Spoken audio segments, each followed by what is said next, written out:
Welcome everyone to the online Peace Science Colloquium. It's Monday, October 30th, and we're all gearing up for Halloween. Today we are joined by Carly Wayne and Nadiya Kostyuk from the University of Michigan, who are presenting a paper on cyber security.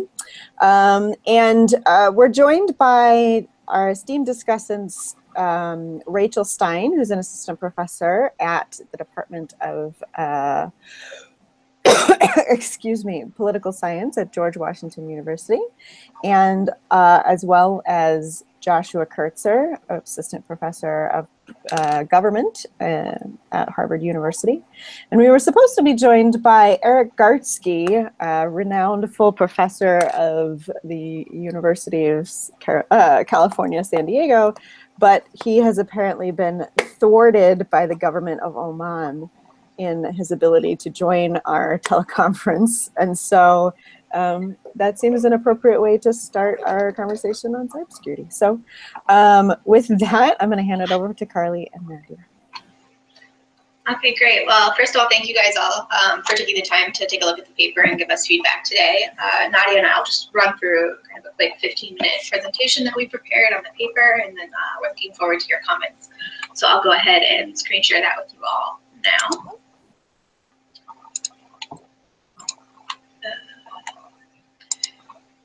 Okay. So I'll introduce the front half of the presentation, and then Nadiya will get into the data and things like that. And because I'm screen sharing, I can't actually see any of you, so I won't be able to see if you're, signaling me to stop or something. So just feel free to speak up if you want me to slow down or go over a point. Okay. So this paper really stemmed out of an interest that we had in exploring the public's responses to cyber conflict and cyber risk. A lot of work on cyber focuses on macro security dynamics, and we were interested in exploring this from a bottom-up perspective. So in particular, cyber conflict has been in the news a lot lately, obviously with the US election and Russian interference and things like that. But even at just the level of cyber crime, it causes damages of about $6 trillion expected by 2021. Ransomware, which is when hackers freeze your computer and demand a ransom to reopen it, is expected to hit $5 billion in costs.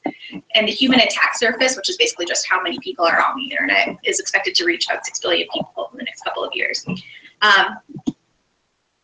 And despite all of this damage from cybercrime and ransomware and things like that, it's estimated that about 80% of these attacks can be prevented from just basic cyber hygiene, basic computer safety practices. So clearly there's this disconnect in terms of behavior to prevent these kinds of attacks and the kinds of attacks that are happening. And so the central puzzle we wanted to explore can really be summed up in these two polls. This is a poll by national security experts. They were asked, what is the greatest threat to the United States and its interest? And a plurality of them argued that it was cyber conflict, much more than that it was terrorism or China or Iran or anything like that. On the other hand, when you ask average American citizens what they think the biggest threat to the United States is, they're much more likely to say things like terrorism, ISIS, Al-Qaeda, Iran. Cyber conflict doesn't even make the list often.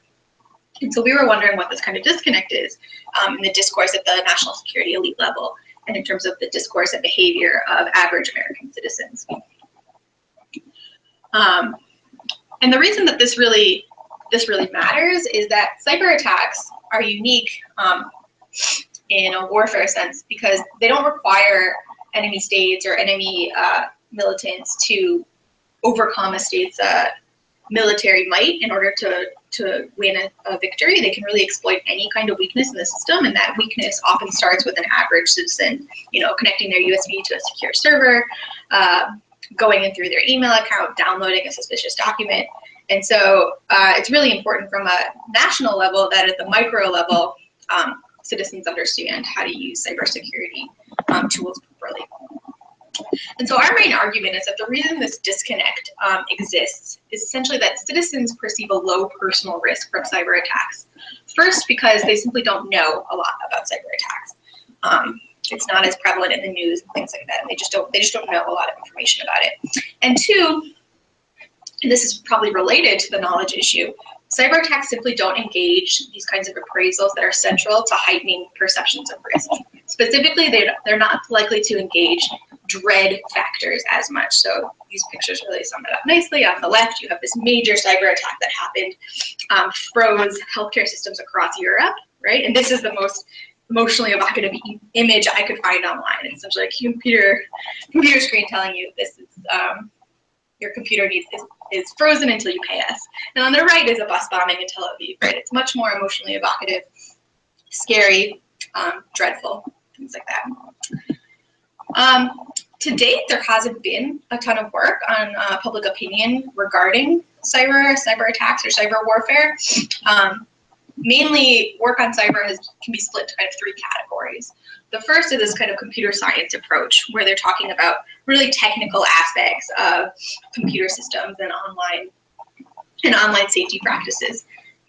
So this obviously has implications for our work in terms of what kind of policy recommendations are likely to be successful, but it's not directly touching on public opinion.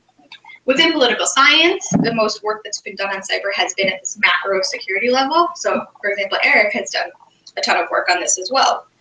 And this is talking about things like cyber deterrence, how cyber warfare can work together with kinetic conflict, and then it also delves into cyber crime and how that might have national security implications as well. But it's not, again, it's focused on security elites, decision makers, leaders, not the general public.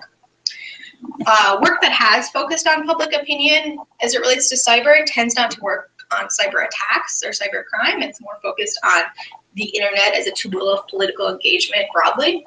So talking about how the internet has affected things like civic communication, political participation, social movements, the ability to engage in collective action, things like that. It's much less concerned about kind of the national security dimensions of cyber crime and things like that. And so this is really one of the first papers to take a stab at this work.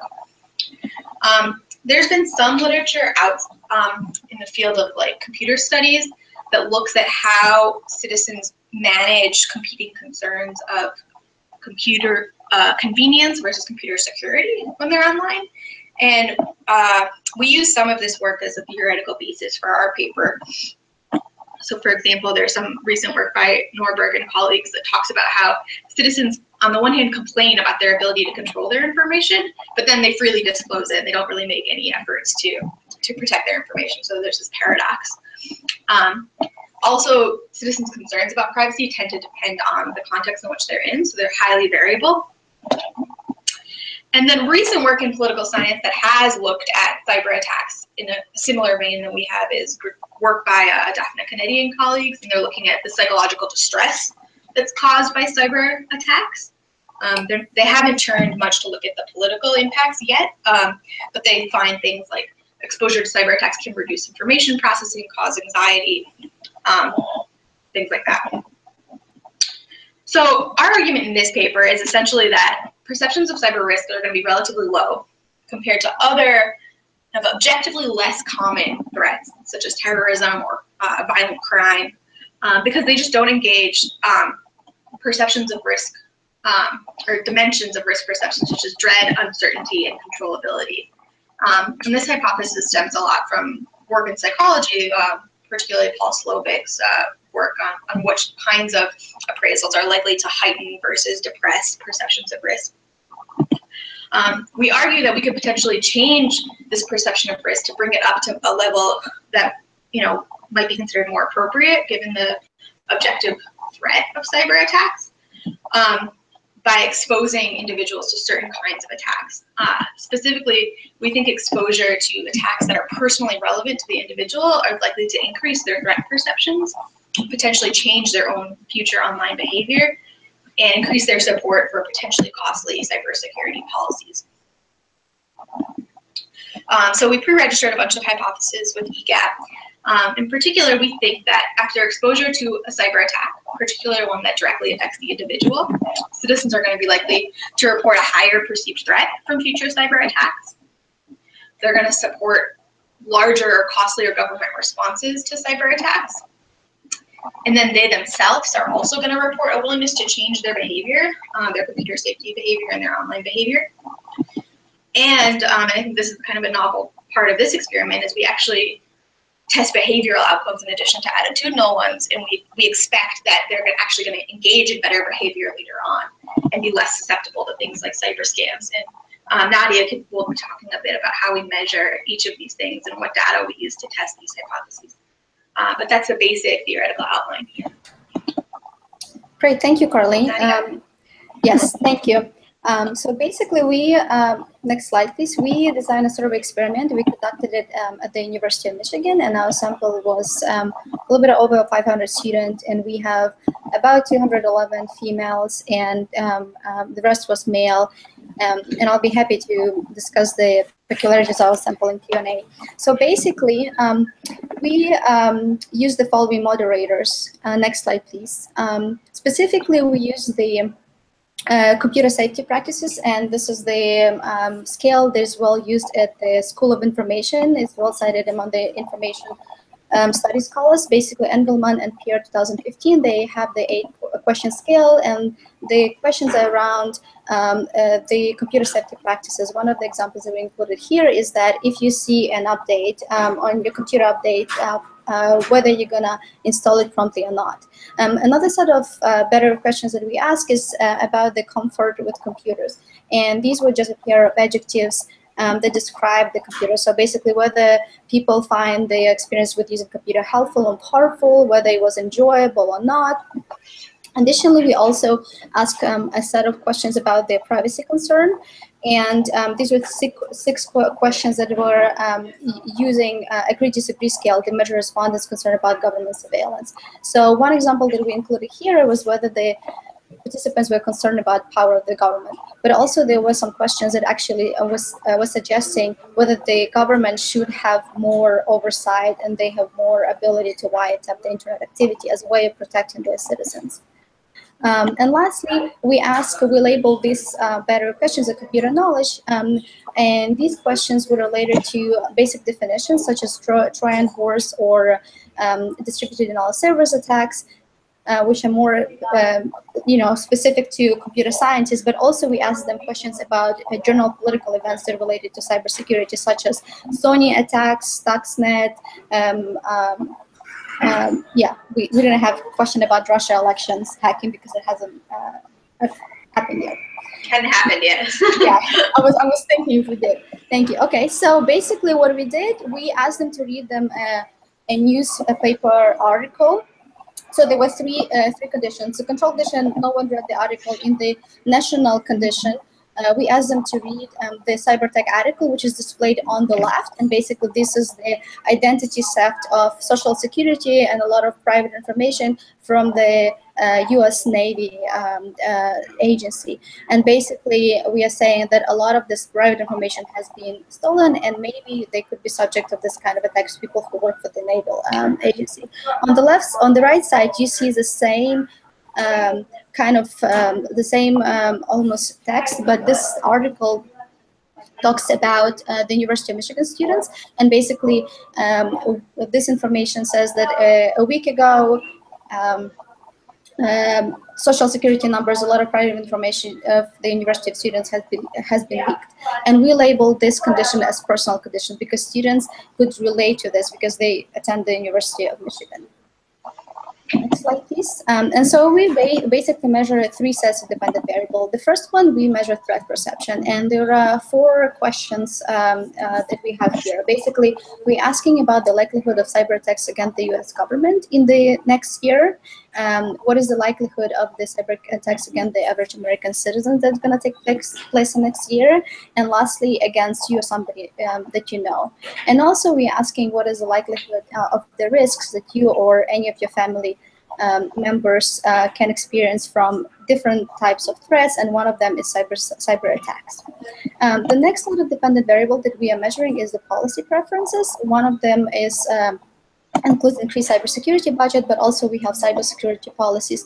One such example we include in this presentation is a transfer of funds, but I think overall we have 8 of those cybersecurity policies, and we created them basically using cybersecurity expert policy recommendations of how cybersecurity macro and macro policy should be improved.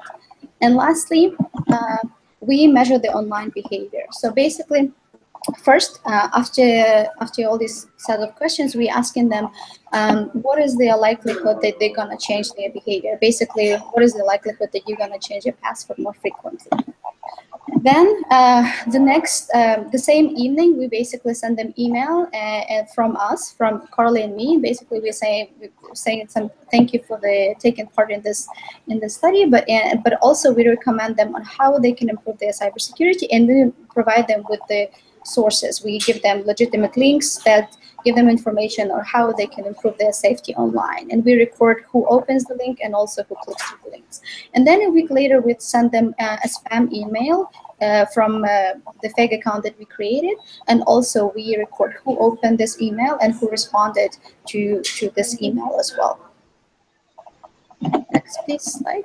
So these are our results, and so the threat perception results, as you can see, the first category basically is asking whether what basically our respondents think about the likelihood of the cyber attacks taking place against the U.S. government in the next year. And as you can see, the people who were assigned to the national condition, they basically significantly, marginally, largely think that this will happen in the next year. And then people who were assigned to the personal condition, they basically, as you see, they significantly, largely think that they're gonna experience the civilian the cyber attacks against civilians will take place in the next year, and they personally will become victim of cyber attacks in this year, and also cyber attacks poses a higher risk to them or the members of their family. Next, please. Nadiya. Just finishing up. So basically, when we ask them about cybersecurity policy, again, when we see both participants in personal and national conditions, they both think that the government should increase the cybersecurity budget, but at the same time, when we ask them about more specific cyber defense policy, we don't see any change at all comparing with the control condition. And next slide, please. And so the first column talks about safer online behavior policy. So as you can see, only, next slide, please. Only people in the personal condition, they basically say that they're inclined, they are willing to change their online behavior. But at the same time, when you look at the rest, of the columns, none of the participants in national or personal conditions, they are actually change this behavior. So just they express the willingness, but they don't do anything. Next slide, please. So our main findings, we were able to demonstrate that there is still very basic knowledge about cyber threats and cyber hygiene practices among the general population, specifically University of Michigan students. Personal exposure triggers shifts basically citizens' risk perception and also their support to increase the national cybersecurity budget, and as well their willingness to change this online behavior. But at the same time, we were not able to measure this change of the actual behavior. And additionally, what we did also that I didn't include in this presentation, but it's in our paper, we also look for the heterogeneity treatment, and basically we're able to demonstrate that this exposure affects the attitude of people who had lower or the lowest amount of knowledge or concerns about this threat. Thank you. And I look forward to your comments. Wonderful. So let's open it up for comments, questions from Josh, Rachel. Rachel, should I go first? You want to go first? I'll let you go first. Okay, yeah, so I'll say a couple things about the framing maybe, and then we can take things from there. But first of all, I really want to say that there's lots I really like this piece a lot. There's lots of things I really liked about it. I especially really admired the attention to measurement in the piece. I thought that that's something that sometimes don't pay as much attention to as we should. And I thought that was really great. I thought the behavioral measures were super creative. I've always wondered who actually replies to Nigerian email scams. And as a proud Baka, I'm glad to know that the answer is at least one Michigan student. And finally, as a big fan of both Carly and Nadiya's other work. I thought it was really great to see this paper as a kind of fusion of their research interests. Papers like babies, it's nice when they look like their parents. And this paper definitely looks, I can clearly sort of understand its lineage. So I guess my main comment about the framing is, so I don't know what kind of outlet you sort of want to target for the piece. My sense is that the current frame, at least as written in the paper, this sort of the cyber hygiene practice frame, it's a little bit risky in that it's on a risk sort of not being quite international enough for IR journals, but maybe not quite political enough for some political science ones. And I think it's because of how you, as you mentioned in the presentation, right? So most readers in IR, I think, are used to thinking about cyber through this prism of either interstate or extra-systemic conflict. And because you're looking at it from the bottom up, which I think is great, it means that you're going to need to do a little bit more to sell why this is something that like a generic IR reader should care about, rather than just someone who already cares about cyber. And I think that framing also matters because the study is sort of a mixed blessing in the sense that its results make a lot of sense, right? The main finding is that telling respondents that a national cyber attack just occurred makes them think that national cyber attacks are more likely, right? Telling respondents that their university was just hacked makes them think that they're more likely to experience one personally, right? So on the one hand, most people are going to believe your results, right? But on the other hand, because they're not super counterintuitive, I think this is where the framing can help too. So here's my framing suggestion, and you can tell me what you think. So one way to address both of these concerns and to make the piece bigger, maybe, might be to invert the framing and make the piece about risk, about which cyber represents one particular important case. So there's a lot of scholars in political science who are interested in how we think about risk. Think of Cindy Kam's work in American politics, Rose McDermott, Barry O'Neill, Jack Levy, Marika Landau-Wells has some interesting working papers on this. Some of Rachel's working papers on threat perception too. I had this piece on risk too that just came out, but I think cyber is interesting because it seems to be different than these other issues that we typically think about when we think about risk. So for most issues in IR, when we think about risk, we tend to be oversensitive to risks, right? So think of John Mueller's work on terrorism, right? We all freak out about terrorism, but in the end, our chances of being, drowning in our bathtub is greater than our chance of actually being sort of afflicted by terrorism, right? So to me, one of the most fascinating parts of the paper that I think you could play up more is just how low participants' threat perceptions seem to be. So as you mentioned in the presentation, right, the study was fielded before the Russian election hacking reports came out, right? But I looked at Google search trends, and hacking is just as salient now in terms of Google searches than it was when your study was being conducted, right? You still had prominent elites warning about cyber Pearl Harbor. Most of the cyber literature in IR consists of these debates about whether we're being too hysterical when we talk about cyber or not. But your results sort of, one interpretation is that participants actually aren't hysterical at all, which I think is really interesting. I mean, I think that's something that you can play up more, right? Why is cyber so different from all these other threats that we talk about in IR, right? You're going to offer us this original theory of how we think about cyber risks, which let us speak to these broader debates about what, if anything, is special about cyber. And so I see that being really interesting to political psychologists, scholars of political behavior more generally, and I think political scientists as well. Now, if you did, I'll let Rachel jump in here. Well, I just have a comment also about framing. So if you want to continue going on that point, you should keep going. Yeah, so I guess, so the one thing I will say is that if you were to adopt this frame, one thing that you would need to think about with the piece is you'd want to engage a little bit more with the existing political science literature on risk. Right now, you sort of skip over a political scientist and jump straight to Slovak, which I think you'd want to, if you sort of adopted this frame, you need to develop your theory just a little bit more. So I'm a big fan of his work, but the idea that we see something as riskier if we dread it isn't like an entirely satisfying causal statement. I think you did a nice job in the presentation in a way that you could sort of put some of your own voice into the paper as well. And I'll defer to Rachel here. Oh, well, don't defer to me. I mean, I also was thinking about the framing, and I think, like, as Josh said, there's something like interesting or different about cyber, and so I think there's a need for this paper, but I really got hung up on the puzzle.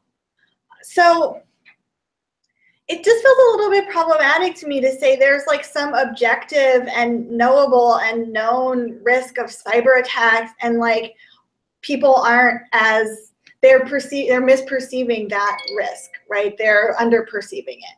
So like, how do we know what the objective risk is? Isn't this debated amongst experts? Like, so saying like we need to understand why people systematically underestimate the risk, like I needed you to sort of build the foundation of that for me a little bit more as to like why you think like there's some objective risk level and that like the public's perception of risk from cyber attacks like isn't meeting that level in some way. So I think if you follow up on Josh's framing suggestion and think about sort of how like people's perceptions of risk from cyber attacks might be an interesting or anomalous case and could tell us something more about risk in general, I think you'd have to confront this question of like, are these types of risks ever objectively knowable? Can we say people are under or overestimating them? Like, is that something that we're really able to do?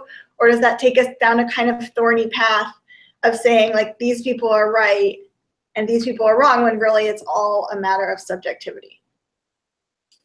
Carly and Nadiya, do you want to follow up on that? Or Josh, do you need to get in on that first? Oh, I was actually, so I wrote down a similar comment too, where I noticed that some of the hypotheses talked about participants overestimating risks in response to the treatment. And like, I wasn't sure what the objective sort of benchmark would be there. So yeah, so if you were to adopt this framing, I think you would want to sort of take out language that implies that you have this kind of reference point. So I agree with Rachel there. Nadiya, do you want to start and then I'll jump in? Yeah, I mean, thank you for your comments. We've been struggling about the literature as well because it's, I mean, especially like for me, once I'm doing anything related to cybersecurity, I always think how best to frame it and to put it together. And so far it's been a little bit difficult, but I do appreciate all your comments. And I think taking cyber as a part of as a case study of what the perception of risk in general, I think it will definitely help us. And also similarly, we've been thinking about how to we need to introduce the baseless understanding of what the baseless understanding of cyber risks, and then we can basically explain a little bit more how we came up to our hypothesis. So I do think that the piece of what is the common ground, what is the baseline understanding piece. Yeah, I mean, I agree with what Nadiya said, and I thank you for your comments. I guess I'll make 2 points here. One of the challenges with this project is we're essentially trying to integrate literature from maybe 4 or 5 different disciplines. So it's really helpful to get the comments on how to frame it. I think we might have leaned too far into incorporating all of the work on cyber when it's only kind of tangentially related to this work, and I think we should take a look at the risk literature more. In terms of this objective risk idea, this is something I run into in a lot of my work, and my work on terrorism as well. And I think you're right to a certain extent that there's never a completely knowable risk. I mean, that's kind of the definition of, is we don't know. We're making guesses under conditions of uncertainty. But I think there is at least some objective like range of risk. And if you think about risk as this utility of kind of the chances of something happening and how bad it's going to be if it's going to happen, then you can understand that maybe something like terrorism is way rarer than something like cyber attacks. But if you're a victim of terrorism, you die, which is a really high negative utility. Whereas if you're the victim of cyber attacks, you might lose some money. So to that extent, you might argue, okay, well, it's reasonable to be more concerned about terrorism because it costs you more if you're the victim of terrorism. But I would argue that it's just that terrorism is essentially so rare. So for example, you mentioned Mueller, Josh. I think he estimates in his book, like the odds of any American dying in a terror attack is like something like 1 in 4 million. So that's essentially so arbitrarily close to zero that we shouldn't be having this elevated risk perception from terrorism as Americans. And whereas for cybercrime, millions of Americans are affected every single year by cybercrime, and in many cases, the consequences are really severe. They're not death, but there could be financial ruin, reputational ruin. So I would contend that there is some kind of objective level of risk. We don't know that exact point estimate of that risk, but that you could think about it in like what would reasonable observers think about when you take this estimate of probability times estimate of cost into your utility calculation. I think we should probably be clearer about that in the paper. I haven't, I apologize, I haven't read the paper, but I'm responding to both the way you're talking about it and the presentation. And I feel like the way that you're framing it is conflating perceptions of national risk versus personal risk. And you may be trying to speak about both, but you're kind of talking about them in an entangled way that makes it a little bit unclear what you're trying to do. And so I think that in particular, it may be harder to, and again, I don't know this empirical scope, I guess, but it seems like it would be harder to find a subjective assessment of what the national risk is, right? And whether we're perceiving that correctly or not. But the personal risk when it comes to cyber risk is actually really close and probably pretty estimable, right? Like my guess is that there's someone out there that has an estimate as to how likely it is that any one average person is going to be subject to a scam, and then also the non-average person, right? I have my stereotypes as to who is more susceptible to these kinds of things, and it's not me. So, but I feel like that hook is really interesting, right? That our national threat is tied to what we as individuals do in a way that terrorism is not, right? And that came across as something that was really fascinating to me, that the right, whether I go out to the store or what I do in my daily life is not going to make terrorism more or less likely in the United States of America, right? But what I do online is going to affect the likelihood of cyber attacks that are either personal or national, right? And that's really amazing. And that seems very different than the other kinds of threat that we experience. And then it also should then affect the way we think about risk in a different way. And so I think tying it to the personal is really maybe a useful frame. I mean, obviously feel free to ignore, but yeah, Rachel. May I keep finger on that? So what you're saying is really making me think about this. And I do think there's maybe an important difference between the perception of national risk and personal risk. But if what's interesting and what you have the most to say about in the paper is like my personal risk of falling victim to like the Nigerian prince scam or whatever it is, like we've gone far away from international relations. And the connection then to me between like my personal risk of like falling victim to like a ransomware attack or whatever, like I'm not sure what you expect about how people connect those risk perceptions to policy preferences. And it's not a far stretch to imagine that when people think about cybersecurity policy, they're thinking about like the national threat and about like big attacks that would take out our power grid or like do fantastical things like take over our nuclear weapons and like make them, you know, shoot at us instead of at other people. So if, you know, what you're really interested in is sort of the personal versus national, then I think, you know, I'd want to know more about why you think the perception of personal risk is an important part of the sort of story of how this works in international politics and how people would then connect that to the policies they want their government to pursue. Yeah. Oh, Nadiya, you can go first. So we were trying to estimate this using the question that we ask about micro and macro level policies. So we specifically asked about cybersecurity policies that are not impacting individuals at all in general, similar to the increase in budget and all of that. But at the same time, we ask about governmental policies such as like education, starting from elementary schools and stuff like that, that can potentially affect them directly. So in such a way, we're trying to provide this this kind of connection from the personal risk to the governmental policy, the micro level, as well as you all pointed out, we have a short discussion. Maybe we need to expand a little bit more that it's a common I guess accepted view among cybersecurity policies that everything starts from cyber hygiene, right? They say that the webware in a lot of, especially in a lot of private companies, and a lot of financial companies, they suffer not because of the hardware or software problem, but because of the individuals.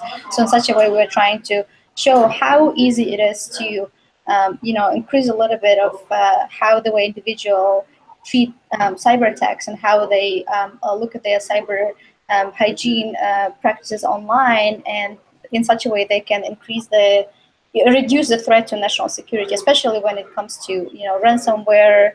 When we've all seen the example of the WannaCry, NotPetya, and how huge impact this kind of examples had on the healthcare industry, banks, and national grids and stuff like that. Yeah, I think what I would add to what Nadiya said is, I'm piggybacking off what Emily said, is that's essentially what the argument that we're trying to make, is that unlike kind of other forms of attacks on countries, cyber attacks are directly impacted by how individuals behave, how individual citizens behave, that they can make their country more or less susceptible to certain kinds of cyber attacks, which just simply isn't the case with regular kinetic warfare or even terrorism. I mean, they don't really have as much of an impact. Whereas most cyber attacks that have happened have been because of, as Nadiya said, kind of individual user error. They've done something they weren't supposed to, and they made that system vulnerable to attack. And like, for example, in Ukraine, the electric grid and things like that, these aren't necessarily only government targets. These are civilian targets that then have national security implications. And even if you're talking about just the level of cyber crime, kind of the economic damage that can do to a country has national security implications. So we're trying to make the argument that this personal risk scales up to a national risk. Whether we made that effectively is another point, and we might need to add more text to that effect. But that's kind of the point here. I think another one. Sorry. No, please go ahead. Just one thing is, like, again, the challenge that we are facing when we say cyber, everybody thinks about a lot of different things, and that's why we had the special section. But maybe you think maybe there's a way how we can just focus on one thing. But again, like, if we just focus on cyber crime, people will say, what about cyber espionage? What about all of this propaganda stuff? And then it's just like very hard to dissect at one particular thing that we are talking about that could be a threat to national security, because again, there could be a lot of threats going through online environment that can be threat to national security in different countries. So I had a question about empirics, which actually builds off of something that Carly had mentioned. And I know, like, as an experimentalist, there's nothing. Everyone has lots of great ideas about how a study should be run after it's already been run. But I noticed that second one, so it'll be helpful. Yes, but I noticed in the conclusion that you're running a follow-up one in Ukraine, right? And so think of this either as what an annoying reviewer would ask, or what things you could incorporate, for the next one. So like you, I guess, when I think about threat assessment, I tend to think about it in this expected value or this expected utility framework, right? Where how threatening something is a function of how likely it is to occur, and what its costs are. And one thing that I noticed in the instrument itself is that the dependent variable is measuring likelihood but not costs. And I think if we're going to think about this as a measure of threat perception, we would want to know both. Or else the DV is sort of like a manipulation check, right? Does telling someone something happened increase their estimated likelihood of that thing happening, right? Rather than like a measure of whether something's sort of threatening per se. And so maybe on the follow-up study, I guess I'd be interested in both sort of the probability, but then also the sort of perceived cost.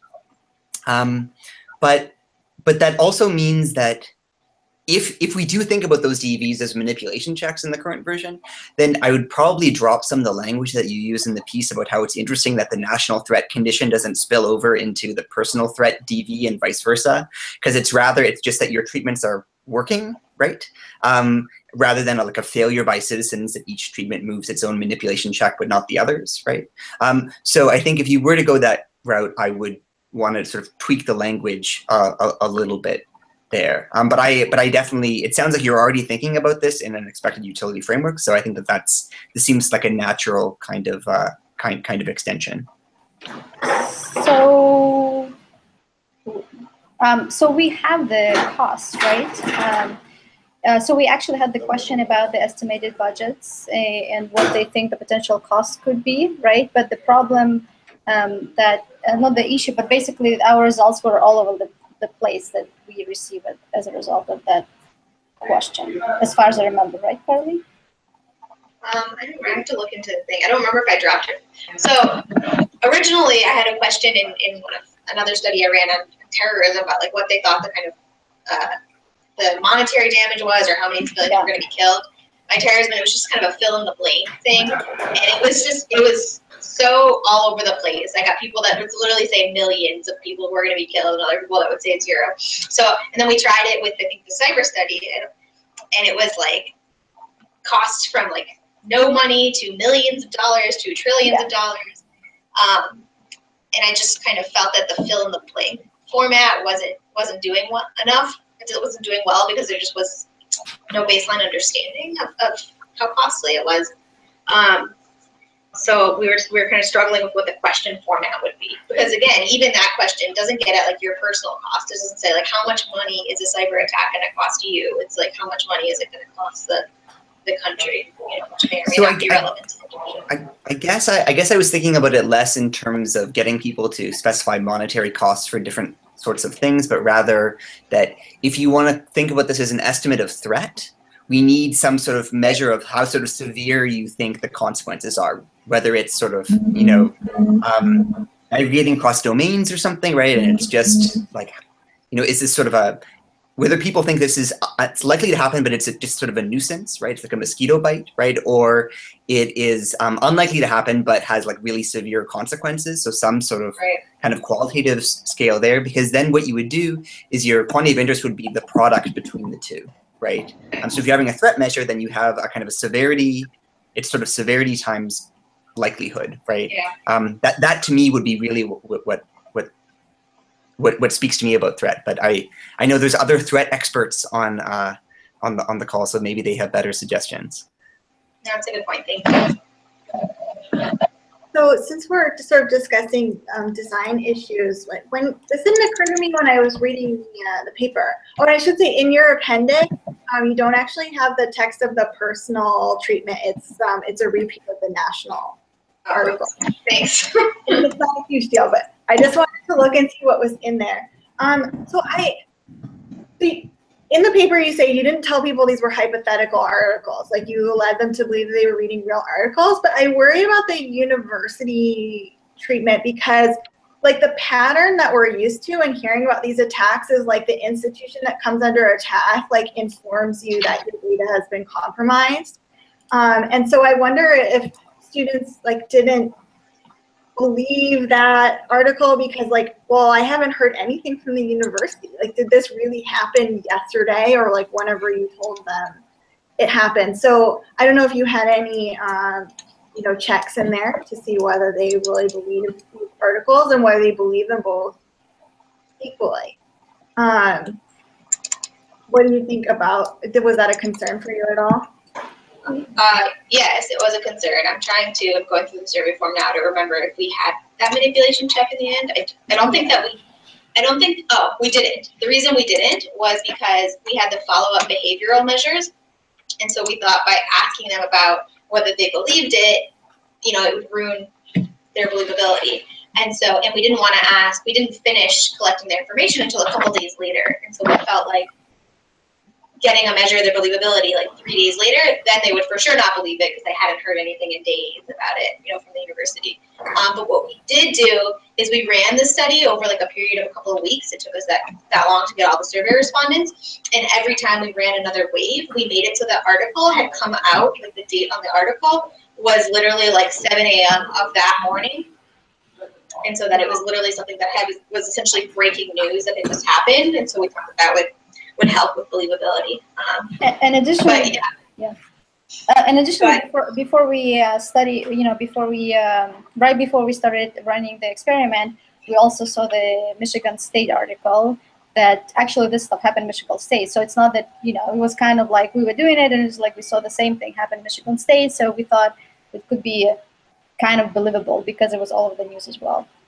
Yeah, so our articles are actually based off of the U.S. Navy actually really was hacked, and then we kind of like made an article based off of that, and then Michigan State University actually was hacked, and then we made an article based off of that. So we tried to keep them like as real as possible. Yeah. But you know, that's always a concern. And then also kind of coincidentally, there was like this big cyber scam at the University of Michigan a week before our study. And we were actually really nervous that it was going to totally mess up our study because it would swamp out our control condition, you know, that everyone would feel threatened. So maybe we should probably include that as a footnote, but we were kind of lucky that we got the effects that we did because we were really concerned that just everyone was going to be concerned about cyber because there was this big scam going around and an email sent by the university, don't open this email, yeah, just a side story. I had another empirical question, if that's okay. So so I really liked. So there's this policy scale, right, and the online behavior scale and the cyber knowledge scale. This is one of the things I mean about like how awesome the measurement is in this piece, right? That you're sort of taking these scales from, I guess, the computer science literature, and you're bringing them in and sort of adding political content to them. And I thought they were super interesting. I guess I wondered how much these sort of moderating effects that you find have to do with sort of features of the instrument rather than features of the world, if that makes sense. And I'll tell you what I mean. So the cyber policy scale, I think, only makes sense if you know that these policies have been recommended by cyber experts. So for example, so I was looking at so one of the questions was, you know, whether you want the government to match salaries with Silicon Valley companies, for example, right? So now that I think about it, it's like, oh yeah, that seems like something that cyber experts would recommend. But I suspect the average sort of survey respondent isn't going to see that, or sort of won't know what to make of some of these items, right? And so my guess is that, so I don't remember what the scale reliability was in the piece, but my guess is it varies with knowledge. Would be my suspicion, right? Same, I think, would be true with the online behavior scale. So I think you probably need to be fairly knowledgeable to begin with to even know whether you're, for example, using encrypted mobile messaging software or not, right? Like my phone has a password on it. That means texting is encrypted, right? You know, like to the extent that it seems like the validity of the scale hinges upon people already having a certain amount of knowledge. I think I want to sort of think through to sort of see what implications that has for how we're interpreting the results. In a way, some of the you could sort of tell that some of the questions were sort of originating in this computer science land where things are like less political, say, maybe, right, in terms of how they think about things, and maybe kind of political scientists do. But yeah, so that was one thing I was curious about. Yeah, I think that's a good point. Actually, one thing that we can do that we haven't done yet is for all of that online behavior scale, we had a don't know option, like I don't know what this is option. And we haven't looked at that. But you know, if that number is really high, then that would suggest that what you're saying is correct, that basically we just have people that don't know what any things are, and they're going through and they're saying, like, I have no clue what you're talking about. But if that number is relatively low, I would feel like a little bit better that at least in this sample, they're not just being confused by the scale. But we should look at that. And then in terms of the policies, so that scale actually had really low reliability, and it was the only scale that we had actually constructed from scratch. And so we, in addition to analyzing it as a scale, we looked at each item individually because we thought maybe that's why we're not getting an effect. And we didn't have any kinds of significant effects for any of the individual policies. So it's just an interesting side. With the don't knows, the one thing to be, or to maybe think about maybe, is that we know that certain kinds of people are more likely to admit that they don't know, right? Mm-hmm. So there's like big gender dynamics there, right? But also too, I sort of thinking about I guess I wouldn't just use the don't knows as a Check. As like a check. I think I would, if you can do more, do it, because I think that way you just have like, it's just like an extra layer. Can I steer us towards the theory a little bit here for our last? Sure. So I think the theory needs development, and Josh has already suggested more literature on threat and risk perceptions. So, you know, I want to know more, like, right now it just seems like you don't really even need the stuff about dread and controllability. It's just like, you're just like reminding people that this stuff can happen to them, or you're priming it in some way. So like, I need more clarity on what you think the underlying psychological processes are that are going on here. And to think more, if you do think that sort of the dimensions of risk perception, the dread and controllability, that those are really important. So like, what kind of information increases or decreases dread? What kind of information increases or decreases controllability? And like, are you actually operationalizing that in your treatments? That's why I wanted to read both of the treatments and to compare them, but I wasn't able to do that. So like, you know, are you really providing the kind of information or images that would work through increasing dread or decreasing controllability? Or is what your instrument's doing something different, right? Like priming people to like be concerned, at least in the moment, about sort of the personal consequences of cyber attacks.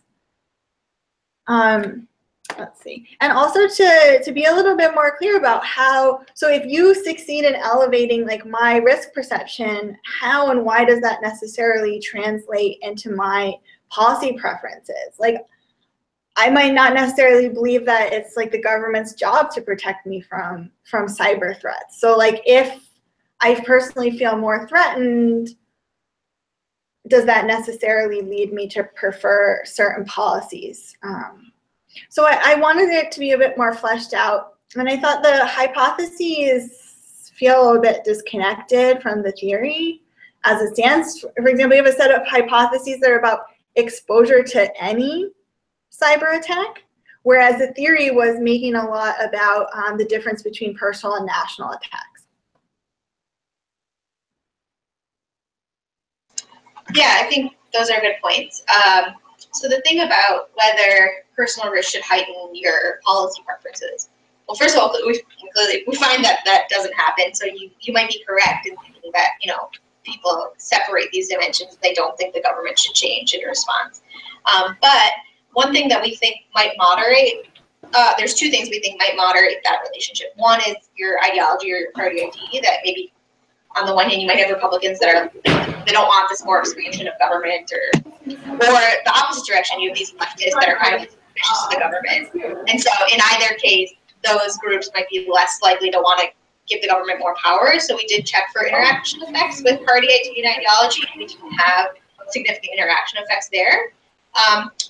But one thing that we did have a really significant interaction effect was on privacy concerns, and people that were really concerned about, for example, government surveillance, were less likely to support these policies. And so that makes sense. That if the cyber threat that you're concerned about is the government, then you know you don't want to give them more power to monitor cyber. So that maybe speaks to that concern a little bit. And I take your point on the theory and matching the theory to the actual instrument. I think it's something we'll have to think a little bit more on.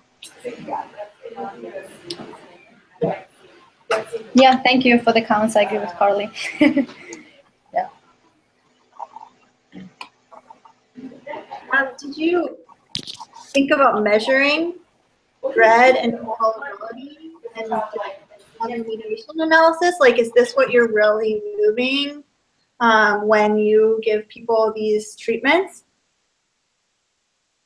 I don't think we are. So Carly mentioned the work by Dr. Canetti's lab, and they did, I think, excellent experiment. And a lot of people are moving towards, you know, measuring the, you know, how much you sweat and like how much your eyes open and all this like physical kind of reaction to being exposed to this. That would be great. But at the same time, as students, we, you know, experiments are expensive, and it's very hard to do all this kind of physical, like, physical measurements that actually can get us into these 2 dimensions. So we definitely discussed this, but it's, yeah.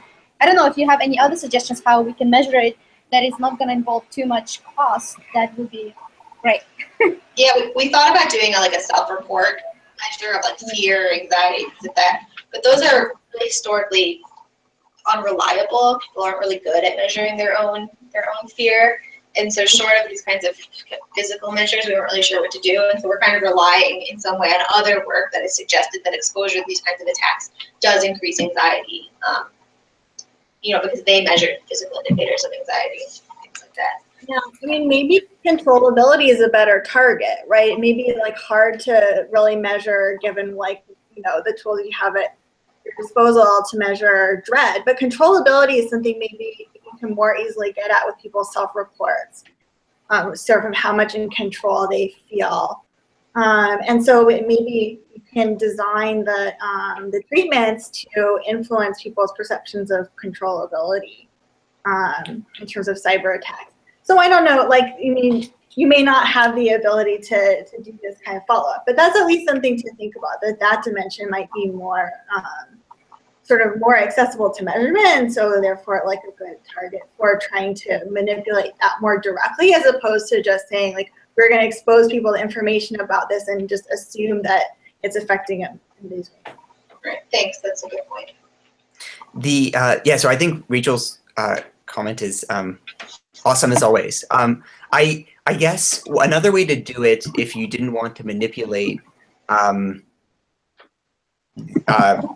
sort of dread or controllability, would rather to sort of split up the causal paths into 2 different studies, say, right?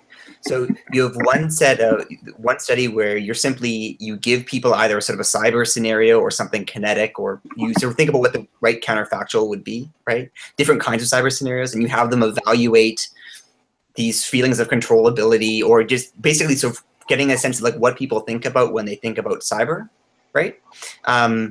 Which then then the assumption would be that when people are exposed to those treatments, right, this is what is sort of being primed, or this is what the underlying sort of mechanisms are, which then you don't need to actually then go and study in the second study, right? Because you can say, our study 1 showed that when people see cyber, they X, Y, and Z, right? And so that would be another way to go about it, too, if you wanted. And I guess the trick would be, if you are going all in on that risk frame, which you don't need to do, right, obviously, but if you did, then it would be helpful just as a, just as kind of a purely inductive exercise, what people do, what people have in their heads when they think about cyber, right, and how they understand these kind of cyber threats seems like it's doing an important service to the rest of us. Yeah, I think right now we're making a lot of assumptions about what people's pre-existing views of cyber are and how that exposure to a personally threatening attack is changing those assumptions. So I think digging down into what the ex-ante assumptions are, just with some kind of observational study, where we just survey people and ask them, would be really helpful. And then obviously maybe including some DVs on controllability, certainty would be another variable that we could look at. So with the follow-up study in Ukraine, I'd be curious to hear a little bit more from you about what is this? Is it a sort of a replication in a different context, right? Are you changing? What's your current thinking about where this is heading? So basically, we are using. We are basically using the same. We are replicating the study. Of course, we are changing. We're using the Ukrainian university that they're going to, and our sample is a little bit more diverse and dispersed because we have few universities, but they are from different parts of Ukraine. So it's not just University of Michigan students. What I was going to say, and of course, some of the questions we are not including, specifically questions related to political ideology, we had to remove because the deans of a bunch of universities that were freaking out. You cannot ask about politics in Ukraine. So some of the questions like this, I think we're not. I don't know if we have a question on religion there as well. So some of the questions were just removed from the study. But what I was going to say, but I mean, the reason we are conducting the study there is, like, I am from Ukraine and we were able to get the access, but also another interesting part is because of all the conflict in Ukraine and the attacks on the power grid. So during the last 2 or 3 years, people became very aware of this, and now we have Wi-Fi and Peyton and Pega, and so general population like educated themselves a lot about cyber events during the last 3 years, and there was a lot of investment made in the country. So we found it was like a perfect, perfect comparison, even though it's still a very developing country, and it's very different from the U.S. But yeah, and then just if I could piggyback on that, Nadiya, kind of the point is that this is a country that has arguably suffered as much damage from cyber attacks at a national security level as the United States, if not more. But the population is much less well versed in computer usage. Most of them don't use. A lot of them don't use computers. They don't really know a lot about them. And so we're kind of wondering if this changes in this developing country where people don't have as much access to computers. Are they even less aware of these cyber issues and how to protect themselves online, or are they perhaps more aware because Russia's right next door threatening? So that was my question, right? Because on the one hand, Ukraine and the US differ in terms of the salience of cyber, presumably. On the other hand, there's also a clear intergroup dynamic in terms of I would expect your Ukrainian participants have a particular perpetrator in mind, right? In terms of where the attack is coming from, right? And so in that sense, it seems like I don't know what kinds of questions you are and are not allowed to ask, right, in these university contexts, but some sort of instrument that can get at that kind of the social identity dynamics, right? That sort of the outgroup threat in particular, right? Seems to me like that would be helpful. I'm not sure what Rachel thinks. Yeah, no, I think it's really interesting. I'm all for going outside of the U.S. context, and so that might also help you sort of access the international dimension of this, especially if you find interesting differences. It could really help with some development of theory about how this plays out in different geopolitical contexts. So we have some questions when we ask them about cybersecurity knowledge. So of course we change them and we tailor them towards the Ukrainian population to make sure that we're not asking them about the U.S. history and stuff. Silicon Valley. Exactly. So we're asking them about cyber attacks that took place in Ukraine and stuff like that, so against Ukraine or in the region.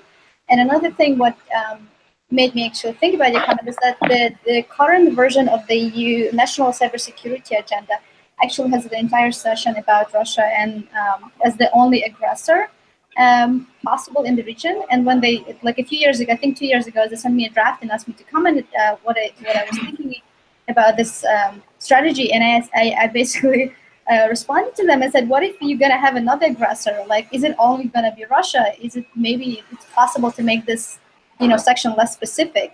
And they were like, no, this is the way we keep it. Russia has been, abusing us or attacking us for many years, and this is the way we actually gonna stress it. So it's very interesting that because it's translated into national laws and stuff like this, and they have sections on Russia that talks about all of this. So maybe we can ask questions and try to get that portion. And I guess I have kind of a question for you guys. I'm surprised it didn't come up earlier. Some earlier discussions we've had on this paper just about our sample and the fact that it's a student sample. So we actually were kind of satisfied with the student sample because we're thinking that this population is actually probably the least susceptible to cyber scams, the most well-versed in cybersecurity, and the fact that they don't know anything was kind of surprising for us. But from a political science standpoint, do you think that it's important to go and try and find another sample? The problem with using a general population sample is we can't tailor the threat to make it uniform and personally relevant to everyone.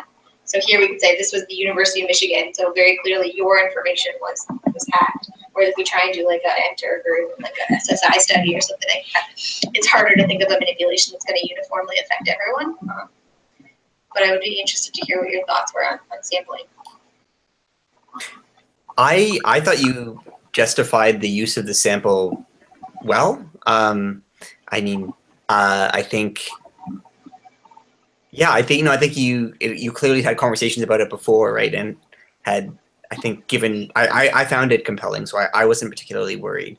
I mean, I have a piece that came out in IO this year that uses a student sample, right? I think it's certainly less common now than it was in the past, right? But if you can sort of justify what the advantage, I mean, there's trade-offs with everything, right? So if you can justify the trade-offs for this particular research design, I think I didn't have any objections, particularly if you're going to be pairing it with, it sounds like, student samples in other countries as well. Yeah, I didn't think it was a problem, like for sort of your study and the claims that you wanted to be making. I mean, nobody's happy with like whatever type of sample that you do, like unless you like spend the big bucks on whatever is like the super fancy thing. So like, it's possible to draw a reviewer that will use that as an excuse to be hostile to you. But I agree with Josh that I think what matters is sort of like justifying why, you know, for this study, this is an acceptable sample or like a good sample, and then sort of what its limitations are in terms of what you can say about the generalizability of your results. And I think some of your sort of heterogeneous effects analyses speak to that, right? Because you're saying this is a population that on average knows more. I'm actually finding the effects bigger for people who know less. So we would expect like in a more diverse, like nationally representative sample where you think information's even lower, right? We might see these bigger effects. So I think that works in your favor. As well, that you're using a sample where you're sort of less likely to observe your effects and still finding them. So to me, it wasn't a huge red flag. And for me, maybe because I mean, I tend to think things like measurement are really important, right? And with this kind of sample, the fact that you can tailor your treatments, right, to your participants in the way you just mentioned, that you can have these lengthier scales, tapping these items that you wouldn't necessarily be able to do on like a larger scale sample, right? I mean, I think we all sort of think of these trade-offs differently. I would rather first know that an effect exists before I'm worried if it travels, right? And I think in that sense, I think you do a good job. And so, but it's certainly different parts of the reviewer pool will think about things differently. Great. So one final thing, just thinking about like if you were to sort of go with like a new sample, like a more nationally representative sample, not from a specific institution, and would it work to personalize the treatment as sort of like a description of a single individual's experience with a cyber attack? So I see why you went the way that you did, sort of with a very sort of like similar in details attack on the U.S. Navy versus the University of Michigan. But it could be that people will feel it as sort of a personal threat if it's sort of described as just one individual and their experience with a cyber attack and like what the consequences of that were for them. You know, and you could think about a story like that being even more emotionally evocative, potentially, because people tend to respond emotionally to stories about other individuals as opposed to large collectives, even if it's a large collective that they are a part of. And you see, like, you know, the most emotionally evocative image we can find is like a computer with a bunch of red text, right? But you could imagine, like, when it's a story about a particular person, you could have, you know, see that person sort of looking emotionally devastated sitting next to their computer where like all their family is set on fire by the Russian hackers. I actually listened to some podcast about this. I forget whether it was This American Life or whatever. I mean, man, it was an emotional journey. Like, and it actually made me much more concerned about this type of thing. So you might think about, you know, if you want to go beyond a specific institution to a more diverse, more representative sample, a sort of personalized treatment could be something like that, right? Where it's an ordinary American, like ordinary Americans are under threat. Here's actually like what happened to one person, and this could happen to you. Yeah, I think that's a good point. I mean, obviously, like the work on empathy suggests that that would be more effective to focus on one person than to focus on numbers. So that would be good. The one thing, or one, I guess, cautionary tale. So I have a piece with Thomas Zaitzoff where we're interested in like the effects of social cues, and we were interested in sort of homophilous social cues, right? And one of the things we realized when we were trying to come up with our treatments is that it's hard to anticipate in advance like which identity categories matter to people, right? And so we ended up just using kind of generic people like you, or people who answered certain questions like you, right, as a way to try to do it. And we got some effects, but still, though, I think it's Bessie Sinclair has some cool work where she compares a bunch of different treatments and shows that certain kind of, sort of assuming that certain kind of demographic or geographic factors, you know, produce that kind of shared feeling, doesn't work as much for whatever it's worth. It is, we're about time. So I wanted to thank everybody, and especially thanks to Josh and Rachel for really like being awesome today. And thank you to Carly and Nadiya for sharing this work with us, and good luck as it progresses, especially with the second experiment. Yeah, sorry, go ahead. Thank you, everyone. I really appreciate it. So anyone who's watching, you can go to the Online Peace Science Colloquium website and learn more about this paper and download the article or the manuscript, or feel free to email Carly or Nadiya if you'd like a more up-to-date version as they move forward. I want to invite everybody to come back on November 13th when Ariel Petrovics of the University of California, Davis will be presenting Crafting Effective Foreign Policy. Are positive inducements or negative coercion more effect for reversing nuclear proliferation? And I also am looking forward to seeing hopefully lots of people this weekend at Peace Science. So thanks to all, and we'll see you next time. Thank you.